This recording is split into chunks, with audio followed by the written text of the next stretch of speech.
नमस्ते स्टूडेंट, मैं भी Yashu Upadhyay visual effect computer division के ऑनलाइन क्लासेस में एक बार फिर स्वागत करना स्टूडेंट। आज हम फिर एक नई टॉपिक लेके आए हैं। ये टॉपिक अकाउंट प्रोफेशनल के लिए बहुत ही ज्यादा इंपॉर्टेंट है।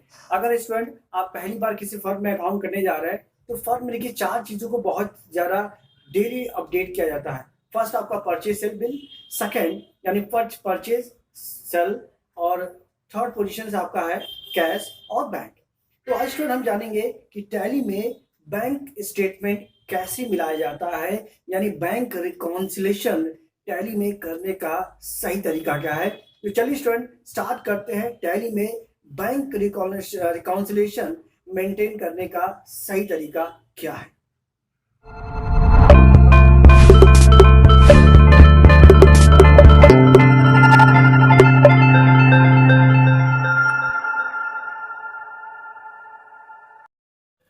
चलिए स्टूडेंट स्टार्ट करते हैं। What is the bank reconciliation?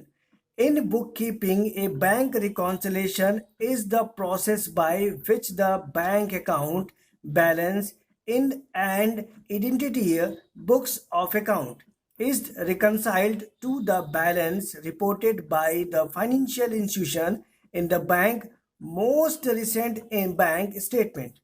Indifference between the two figures need to be examined and if appropriate and rectified bank। तो चलिए स्टूडेंट इसका डेफिनेशन हिंदी में जाने। बही खाता पद्धति में ये बैंक एक सामान्य वह प्रक्रिया है जिसके द्वारा किसी बैंक की खातों की किताबों में बैंक खाता शेष राशि को हल्के बैंक विवरण में वित्तीय संस्था द्वारा रिपोर्टिंग किए गए शेष राशि में समेट दिया जाता है।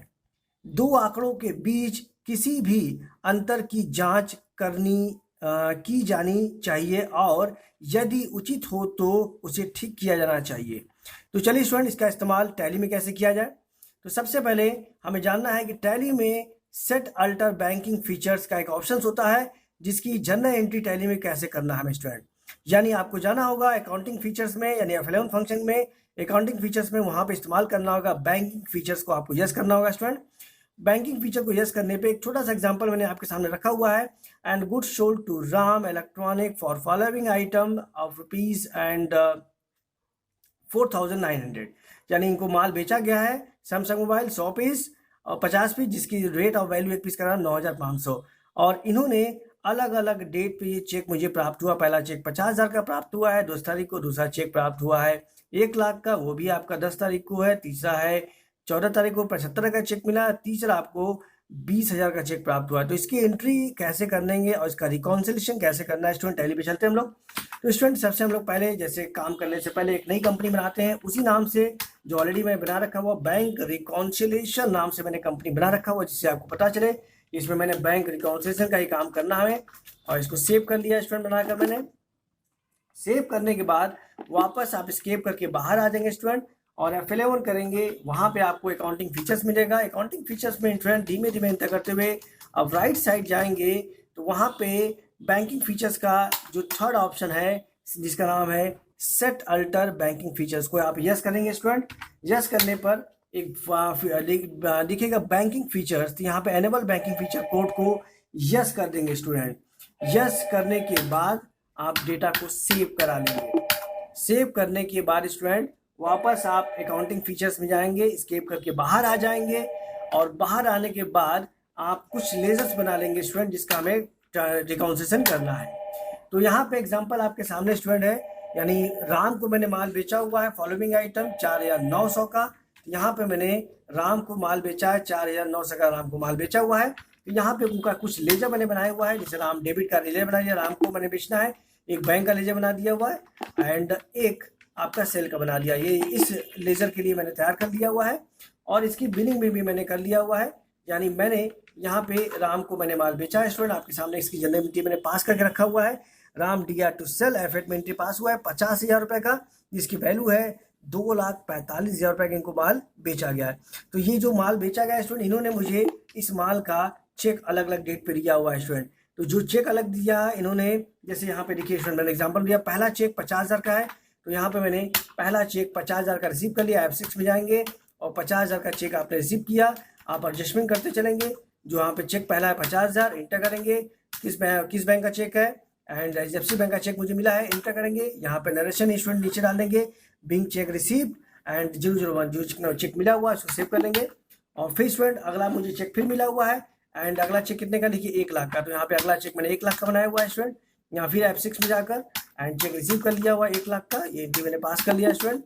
इसके बाद मैंने तीसरा फिर 75,000 का चेक मिला है, यानी मैंने ये देखिए यहाँ पे चेक 14 तारीख को 75,000 का चेक मिला हुआ, यहाँ 75,000 का चेक मैंने रिसीव कर लिया स्टूडेंट बैंक से। एंड उसके बाद आपने पांचवा चेक आपका 20,000 का जो लास्ट बैलेंस बच रहा है वो 20,000 का चेक मिल रहा है, एंड सेव कर लीजिए स्टूडेंट। यानी ये आपका रिसीव कर लिया मैंने 20,000 का, इसका चेक नंबर डाल के सेव कर लिया। तो वापस अब स्टूडेंट देखना है कि पार्टी का हिसाब अगर मुझे देखना है कितना उनसे हम निकल रहा है या हमारा हिसाब खत्म हो गया है, तो उसको देखने के लिए आप डिस्प्ले में जाएंगे और अकाउंट बुक में जाएंगे और लेजर में जाएंगे और वहां जाकर आप पार्टी के नाम पे इंटर करेंगे और डेट डाल देंगे जिस महीने का देखना है आपको। तो डेट डालने के लिए F2 करिएगा और जिस महीने का आपको हिसाब देखना है उस महीने का डेट डाल दीजिएगा। मैंने वैसे एजुकेशन मोड पे काम कर रहा हूँ, डेट चेंज करने की कोई आवश्यकता मुझे नहीं पड़ेगी। इंटर मैंने किया और मैंने यहाँ पे 2,45,000 का माल बेचा, जिसमें मुझे 5 किस्तों में चेक प्राप्त हुआ है। और मेरा अकाउंट के हिसाब से देखा जाए 2,45,000 का चेक मुझे मैंने दिया था, उसका चेक मुझे प्राप्त हो गया है। तो स्टूडेंट ये चेक सारे मैंने बैंक में लगा दिया हुआ। अब ये चेक बैंक में क्लियर हुआ या नहीं, तो मान लीजिए सारे बैंक मैंने चेक बैंक में लगा दिया, ये चेक हमारा क्लियर हो गया है। तो इसको आपने बैंक में भी क्लियर यानी अपने टैली में भी इसको रिकनसाइल करना होगा। तो वापस आप आ जाएंगे। इसका 2 प्रोसेस स्टूडेंट, एक पहला प्रोसेस है कि अगर आप टैली में एक नया फीचर्स आया हुआ है जिसका नाम है गेटवे ऑफ टैली पे आपको मिलेगा बैंकिंग ऑप्शन। यहाँ पे देखिए ध्यान से देखिए बैंकिंग ऑप्शन मिलेगा, आप यहाँ पे जाएंगे। यहाँ पे जो चेक प्रिंटिंग यानी जो चेक आपने प्रिंट किया होगा, अगर वहाँ पे कोई चेक प्रिंट किया होगा तो उनका भी रिकॉर्ड यहाँ दिखाई देता है स्टूडेंट। यानी कोई भी चेक यहाँ पर प्रिंट नहीं किया गया, रामलाल का चेक बना हुआ है और यहाँ पे देखिए अगर प्रिंटेड चेक होता है तो यहाँ दिखाई देता है यस। और ये आपका पहला चेक 50,000 का यहाँ पे दिख रहा है स्टूडेंट। तो यानी टोटल बिल यहाँ पे देखेंगे तो भी कोई चेक हाथ में नहीं लगाया गया। यहाँ पे चेक रजिस्टर है और चेक रजिस्टर में अगर जितने बैंक आपको चेक मिला होता है वो सारा यहाँ पे दिखाई देगा स्टूडेंट। तो एचडीएफसी बैंक का चेक है और यहाँ पे देखिए अवेलेबल चेक लिखा है अनरिकनसाइल, का मतलब एक चेक है जो अभी रिकनसाइल नहीं हुआ है। यानी यहाँ पे इंटर करेंगे तो सारे रिकॉर्ड्स आपको यहाँ दिखाई देंगे स्टूडेंट। उनके अलावा यहाँ पे बैंक रिकॉन्सिलेशन में आ जाएंगे, इंटर करेंगे बैंक में, तो जो भी चेक आपका रिकॉन्सिलेशन में लगा हुआ है वो दिखाई देगा। यानी टोटल आपके 5 चेक हैं। जो नीचे देखिए यहाँ पे स्टूडेंट बॉटम में देखेंगे तो लिखा होगा balance as per bank books, यानी यहाँ पे बैंक में ये 2,45,000 का चेक जमा हुआ है और अमाउंट नॉट ये रिफ्लेक्टेड इन बैंक, यानी अभी रिफ्लेक्ट हमारे बैंक में नहीं किया हुआ, यानी हमारे अकाउंट्स में भी आया नहीं है। तो ये जब जिस दिन बैंक क्लियर कर लेगा उस दिन का डेट डालेंगे जिस दिन वो पैसा हमारे अकाउंट में ट्रांसफर होगा। तो मैंने लगाया हुआ है इस दिन, और जिस दिन ये एक्चुअली सेम डेट है स्टूडेंट, तो यहाँ जिस दिन बैंक आपके अकाउंट में ट्रांसफर करेगा वो डेट यहाँ डाल देंगे आप। तो अभी हमारा डेट तो सेम है एजुकेशन मोड पे, तो हम सेम डेट डालेंगे। तो मैंने पहला चेक जिस दिन मान लीजिए 50,000 का चेक हमारा 1/4 को ही क्लियर हुआ है, तो मैंने इंटर मार दिया। जैसे इंटर मारेंगे स्टूडेंट नीचे बैलेंस में देखेंगे ये चेक आपका क्लियर हो चुका है, यानी बैलेंस में ही आ गया। और इंटर करके आप इसको सेव करा देंगे तो दोबारा इंटर करने पे वो चेक लिस्ट यहाँ से गायब हो जाएगी रिकॉन्सिलेशन में।